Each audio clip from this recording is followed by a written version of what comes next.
Hsiahou Tun loses an eye. Chia Hsu, as he had guessed the enemy's intention, had also devised a counter-move. So he went to his chief and said, "I saw Hsiahou very carefully reconnoitering round about the city, and he certainly noticed that the southeast angle of the wall had been lately restored with mud bricks of a different kind, and that the abades is badly out of repair. He will try to effect an entrance there. Wherefore he is making a feint attack at the opposite point. He is piling up straw and making ostentatious preparations, whereby to cajole us into withdrawing from the real point of attack to defend the northwest. His men will scale the walls in the darkness and try to enter at the southeast. Supposing your surmise correct, what do you advise?" asked Chang Hsiu. "The countermove is plain. You issue an order for our best and bravest soldiers to fill their bellies, to take only the lightest outfit and conceal themselves in the houses near the southeast corner. Then disguise the townspeople as soldiers and send them to pretend to defend the northwest. Tonight we will let the enemy climb up the walls and enter the city, and once they are fairly within, give the signal and the concealed soldiers will rush out upon them. We may even capture Hsiahou himself." The stratagem was decided upon. Soon the scouts told Hsiahou that the defenders of the city had moved to the northwest, where noisy preparations for defense were going on. The opposite corner was left undefended. "They have fallen into my trap," said Hsiahou gleefully. They prepared shovels and hooks and all the gear needed for scaling walls, and all day they kept up the attack on the northwest angle. But at the second watch they dispatched the veterans to the opposite corner, where they climbed the wall, broke up the abades, and got into the city apparently without disturbing any of the guards. There was no sign of life anywhere as they entered. But just as they were leaving the wall suddenly, a bomb exploded and they found themselves in an ambush. They turned to retire, but Chang Hsiu immediately fell on the rear. Hsiao's men were totally defeated and fled out of the gate into the country. Chang Hsiu kept up the pursuit till daybreak, when he retired into the city again. Hsiahou then rallied his army and mustered his men. He had lost 5 legions and much baggage, while 2 of his captains, Lu Xiaqin and Yu Qin, were wounded.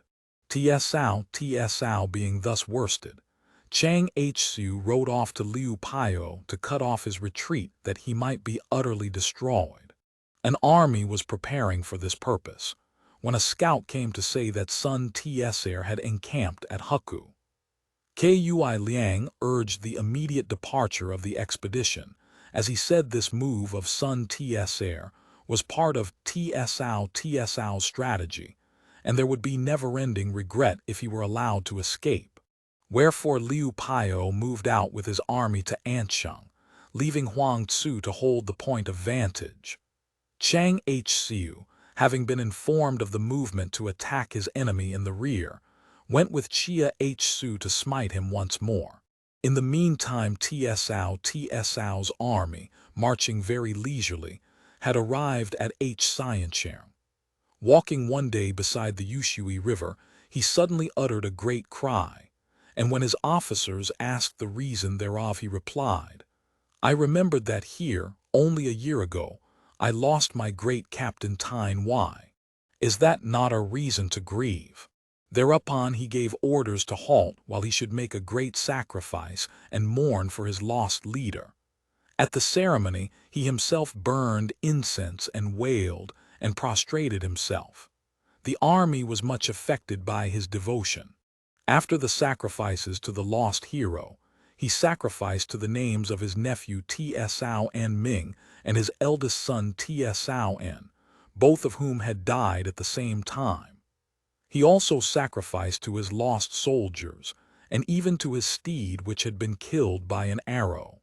Soon Hsiu wrote to tell him that Liu Pao had gone to help Chang Hsiu and was camped at Ansheng, thereby cutting his road of retreat. Tsao replied to the letter saying, I have been marching only a short distance each day and of course knew of the pursuit. But my plans are laid and, as I near Ansheng, my enemy will be broken. You need not have any fears." Then he hastened his march till he came near where Liu Piao had taken position. Chang Hsiu still followed. Hsiahou ordered his men during the night to open a secret way through a pass, where he laid an ambush. With the first light of dawn, Liu and Chang met. As Hsiahou's force looked small, they thought he had retired, so they boldly advanced into the pass to smite him. Then the ambush was opened and both the attackers' forces were cut up. The fighting ended. Hsiahou's soldiers went outside the pass and encamped. The two leaders on the other side restored order among their beaten men, and then held a conference. "How could we have foreseen such a wicked ruse?" said Liu Piao. "Let us try again," said his colleague. Wherefore they joined forces at Ansheng. But Hsiahou discovered through his spies that Yuan Shao was preparing an attack on Hsiahou, the then capital. So he at once wrote to Hsiahou, who, much disturbed by this news, set out homeward at once. When Chang Hsiu heard this through his scouts, he wished to follow the retreating army. Chia Hsiu opposed it and said it would lead to a defeat. However, Liu Piao was also of opinion that it was wrong to lose such a chance, and so finally pursuit was decided upon. They had not marched very far before they came upon Hsiao's rear guard, who fought with great vigor and bravery, so that the pursuers were beaten off and went home discomfited. Chang Hsiu said to Chia, "This defeat comes from my not following your advice." "Now set your army in order and pursue," said Chia. "But we have just suffered defeat," cried both leaders. "Do you now counsel pursuit?" "Yes, and the result will be a great victory if you go now. I will venture my head on that," said Chia. Chang Hsiu had confidence, but his colleague was afraid and would not accompany him. So one army only started in pursuit. However, this was enough. Hsiao's rear guard was thoroughly routed and abandoned their wagons and their baggage in their hasty flight. Chang Hsiu pursued, but suddenly a troop came out from the shelter of some hills and checked him. Fearful to try further, he hastened back to Ansheng.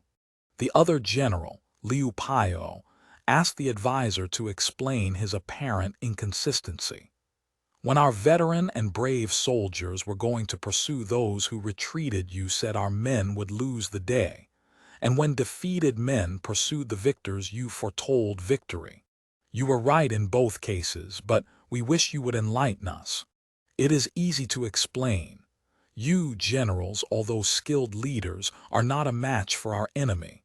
Though the enemy had lost a battle, he had able captains to keep the rear and guard against pursuit. Our men are good, but not a match for them. That is how I knew. Forasmuch as Hsiao's hurried retreat was due to trouble in the capital, and he had beaten off our men, I knew he would retire at his utmost speed and not take his usual precautions. I ventured to take advantage of his laxity." Liu and Chang could not but affirm his complete understanding of the conditions. On the advice of Chia Hsiu, then Liu Piao returned to Qingchu, while Chang Hsiu took up his position at Hsiahou, so that each strengthened the other as the lips protect the teeth from cold. When Hsiahou, during his retreat, heard that his army was being pursued, he hastily turned back to support the rear guard. Then he saw the pursuing army draw off. The soldiers of the beaten rear guard said, "Had it not been for the troop that came out of the hills, we should all have been lost." "What troop?" asked Hsiahou in surprise. The leader of the troop then advanced, slung his spear, and dismounting, made a low obeisance. He was Lai Tiang, a captain of some rank and reputation from Chiangxia. Hsiahou asked him why he had come. Lai Tiang replied, "I was in command at Junin when I heard of the struggle going on, so I came to lend you any help I could." To show his gratitude, Hsiahou conferred upon Lai the title Marquis of Established Merit, and confirmed him in his command as a defense against Liu Piao. Then Lai Tiong took his leave. On his return to the capital, Hsiahou presented a memorial on the good services rendered by son Tsr, and he was created Marquis of Wu with the title General, Captor of Rebels. The messenger bearing the decree bore also the order to repress Liu Piao. Hsiahou went to his palace and there received the ceremonial calls of congratulation. These finished, Hsiahou asked, saying, "You, sir, marched very leisurely to Anchang.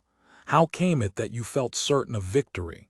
Hsiahou replied, "He who retires and finds his retreat cut off fights desperately. I retired slowly to entice them into following, whereby I could do as I wished with them. Basing my movements on these considerations, I felt secure." Hsiahou bowed his head in admiration. When Chia entered, Hsiahou said, "Why so late, sir?" The visitor drew a letter from his sleeve, saying to his master, "Yuan Shao sends this, saying he desires to send an army to attack Kungsan and wishes you to lend provisions and men. I heard he was going to attack Hsiahou. I suppose my return has made him change his intention," said Hsiahou. Then he opened the letter and read it. It was couched in very arrogant terms. "He is so exceedingly rude that I will attack him," said Hsiahou. "Only I think I am not quite strong enough. What should be done?" "My lord, you know well who lost and why, in the conflict between Liu Pang and Hsiahou, the former one only by superior wisdom. Hsiahou was the stronger, but in the end he was overcome. Your rival has 10 weak points, whereas you have 10 strong ones, and though his army is large, it is not terrible. Shao is overmuch devoted to ceremony and deportment, while you are sympathetic and natural. This is an excellence in conduct. He is antagonistic and drives. You are conciliatory and lead, so you have the advantage of popular approval. For many years the government has been lax and he makes it more so. You strive vigorously after efficiency. This is the excellence of able administration. He is outwardly liberal but grudging at heart, and too given to nepotism. You appear exacting, but you understand and use men after their ability. This is the advantage of correct appreciation. He is a visionary and lacking in decision. You are a man of prompt decision and direct action. This is an advantage in policy. He loves to gather about him men of renown. You treat a man as you find him regardless of his reputation. This is where you excel in moral virtue. He is compassionate to those at hand, but careless about those out of sight.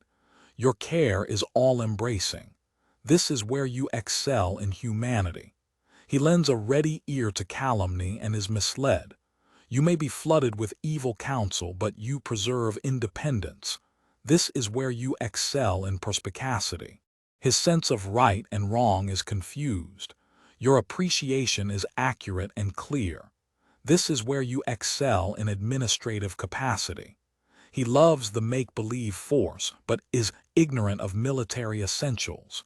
You would overcome with far inferior numbers as you possess military genius. This is where you excel in war.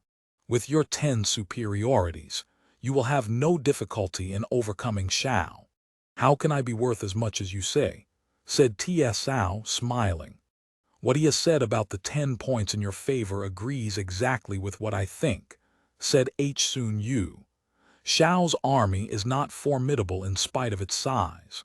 The real and dangerous enemy is Lu Pu, said Chia. When Yuan Shao has gone north to destroy Kungsan, we ought to sweep away Lu Pu and so clear away our danger from that side. For if this is not done, our attack on Shao will be the signal for an attempt on the capital. That would be most serious. Hsiahou saw things in the same light as his advisors and began to discuss plans for an attack on Lu Pu. Sun Yu was of opinion that they should first secure the fidelity and aid of Liu Pei. So letters were written, and they waited his assurance before moving a soldier. Then, in order to reassure Yuan Shao, his emissary was treated with great kindness, and a memorial presented asking extra honors for him. With all this, a private letter was written urging upon him to attack Kungsun and promising assistance. So Yuan Shao's army started. In the meantime, the two Chians were playing their game. At every feast and gathering in Hsuchu, they uttered the most fulsome praises of Lu Pu. Chian Kung was greatly displeased and took an opportunity to talk about them to his master. They flatter you to your face, but what is in their hearts? You ought to be most carefully on your guard. Hold your tongue, was the angry reply. You are simply slandering them without the slightest excuse. You want to harm good men. No ears for loyal words, said Chian Kung as he went away sad at heart, and we shall suffer. He thought seriously of abandoning Lu Pu, but that would be too painful a wrench. Besides, he feared people would laugh at him. So the days passed sorrowfully for him. One day, with a few horsemen, he rode out to the country near Hsiahou to hunt. On the high road he saw a messenger galloping along in hot haste and began to wonder what it might mean. He left the hunt, rode across country and intercepted the rider. "Where are you from? Who sent you?" asked Chian Kung. The messenger made no reply, for he knew to what party his captors belonged. But they searched him and found a letter, the secret reply to Hsiahou's letter to Liu Pei. The messenger and the letter were both taken straight to Lu Pu. He questioned the man, who said he had been sent to Liu Pei with a letter and was now taking back the reply. He knew nothing more. He was ignorant of the contents of the letter, so Lu Pu tore it open and read, "I have received your commands concerning the destruction of Lu Pu, and dare I for a moment venture to disregard them. But my force is weak and I must act with extreme circumspection. If you move your main body, then I will hasten forward, and in the meantime my men shall be got ready and weapons prepared. I await your command." Lu Pu was really alarmed. "The wretch," said he, "to dare to act thus."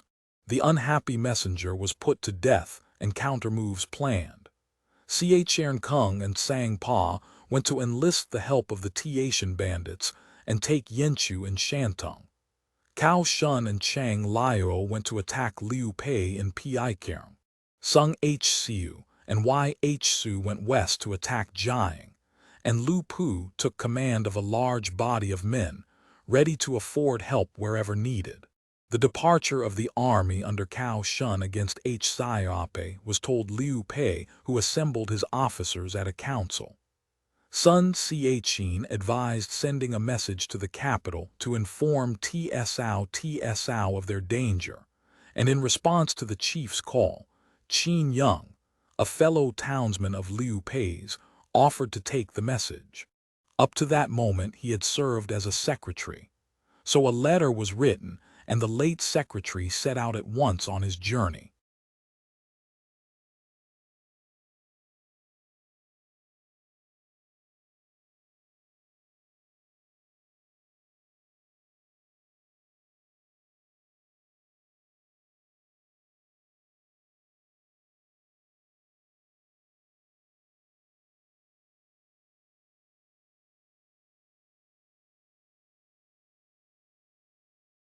Then preparations were made for defense, Yuan Ter commanding at the south gate, and the two brothers and son Xiaqin taking each a gate.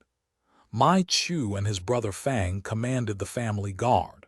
The two Mais were put in command of the house guard because they were Liu Pei's brothers-in-law, he having taken a sister of Mai Chu as a second wife. Hence, they were suitable men to guard the family. In due course Cao Shun came to the south gate. Liu Pei ascended the tower and said, "I have no quarrel with your master. Why do you come here with an army? You have plotted with Tsao to injure my master, as we know now. Why should I not bind you?" So saying, he gave the signal to attack. But Yuan Ter did not go out to repulse him. He only kept the gate fast closed. Soon after, Chang Liao led an attack on the west gate, then kept by Yun Chang, who addressed him from the wall. "You are too good a man to waste yourself on rebels," said he. Chang hung his head and made no reply. Kuan Yu knew that he had a sound heart and high principles, and said no more, as he was unwilling to wound him. Nor did he go out to attack. Chang Liao then drew off and proceeded to the east gate, and Chang Fei went out to give battle.